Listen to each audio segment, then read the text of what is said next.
What's up, everyone? Thanks for tuning into my channel, Jace's Own World. I'm going to give you an update regarding the suction jet pump inside your fuel tank. I haven't got my second notice yet, but I wanted to give you an update regarding my car on this issue.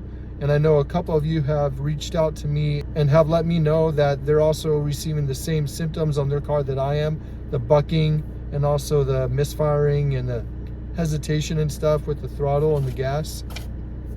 And just recently this week when I started work, I had to fill up with gas and my car was on empty, the light was on, so I went and filled up with gas at the normal gas station that I fill up at, and I started, pumping gas and everything was good. And then once I got to about the 7-gallon mark, the handle, the gas handle clicked. It stopped pouring gas into my tank. I was like, that's weird. That's never happened before. So I pressed on the handle again and clicked it. And then after about 8 gallons, it stopped pouring gas into my car again. So I had to slowly and meticulously keep filling it up with gas, click after click after click. It's like the gas tank did not want to fill up with gas. And this is like a 13.2 gallon tank in this car, and if it's on empty, like the light is on, I probably have 1.5 gallons or 2 gallons in the tank still at that point. So let's say 11 and a half or something like that would be the time when the pump should click like it's full, but it was clicking at 7 gallons. So I was like, well, that's kind of weird.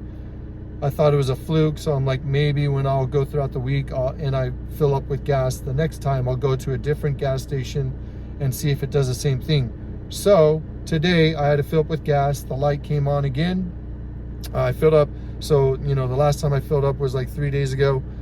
Now I'm filling up again. The light is on. I went to a different gas station, and within 8 gallons, it clicked again. Like the gas tank was full when it wasn't. So I had to continue to do it, and continue to do it until I got up to about 10 or 11 gallons, something like that. And the reason why I am bringing this up to you guys is because the suction jet pump inside the fuel tank, the biggest issue for this recall part that I explained in my last video was for this specific issue right here.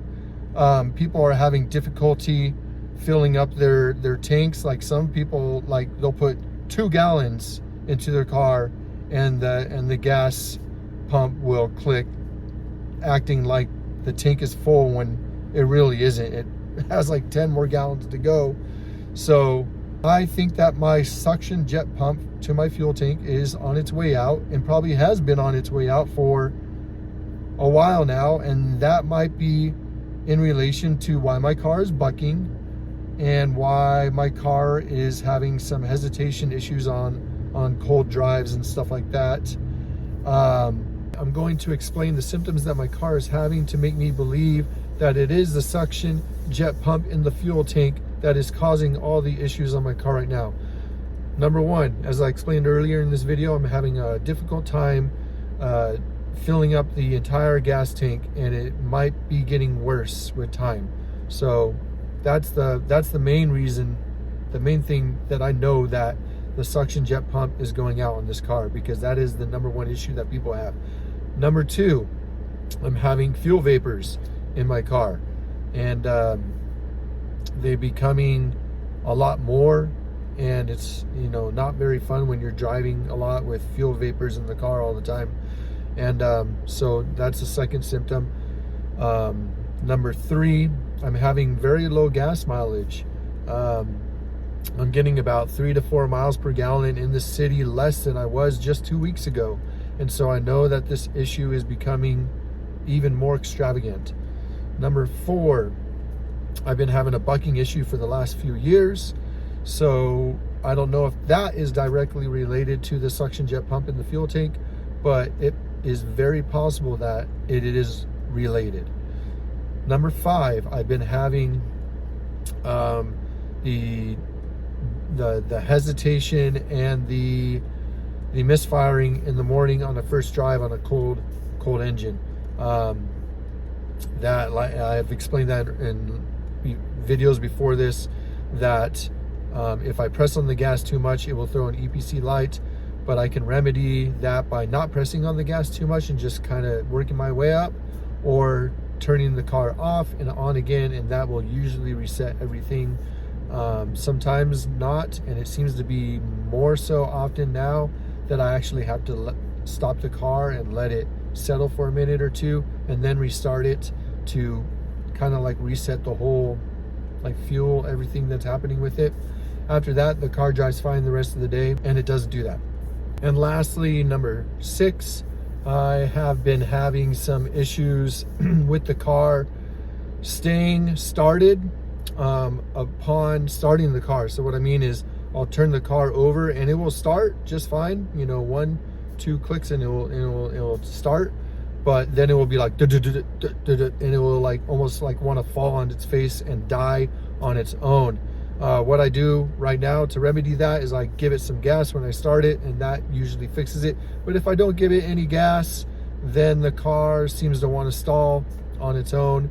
And so that has been happening a lot, especially in the heat now. It's been really hot in Arizona, like 105 plus every single day, and even more, you know, it's just hot. So seems like all of my issues are fuel related, and so that is why I am suspect that all of the issues that I'm having are related to the suction jet pump in the fuel tank. I am going to be calling the dealership and seeing if they have the part in stock so that they can install it. If they do not have that part in stock, I am very tempted to buy the part myself online, because it's only like 38, 39, 40 bucks online, and it is the revised version of it, so that's good. So it's really cheap, and the install doesn't seem to be that hard. All you got to do is take the back seats out, which is really easy, take the low pressure fuel pump out, which is fairly easy, and then, you know, finagle your hand up in the fuel tank to take the suction jet pump out of the fuel tank. That seems to be the most difficult part, because you cannot see where it's at. There's no way to see it. It's just kind of up in there. There's a video that I saw online that you guys have probably seen yourself. So if the dealership cannot do that for me anytime soon, I'm tempted to do that myself. And the reason why is because with my gas mileage being 3 to 4 miles per gallon less, and also me having issues filling the gas tank up, I'm concerned that my gas mileage is going to be even worse as time goes on, and that me being able to fill up the gas tank is going to be even worse too. So right now it's like 7-8 gallons I can get out of it, but if I can only get 1 to 2 gallons out of it, that's not going to work, and I'm going to have to fix this myself. So it's going to depend on the dealer and how soon they can get it, and my decision on what I'm going to do. So I will let you guys know in a future video. All right, till the next video, peace.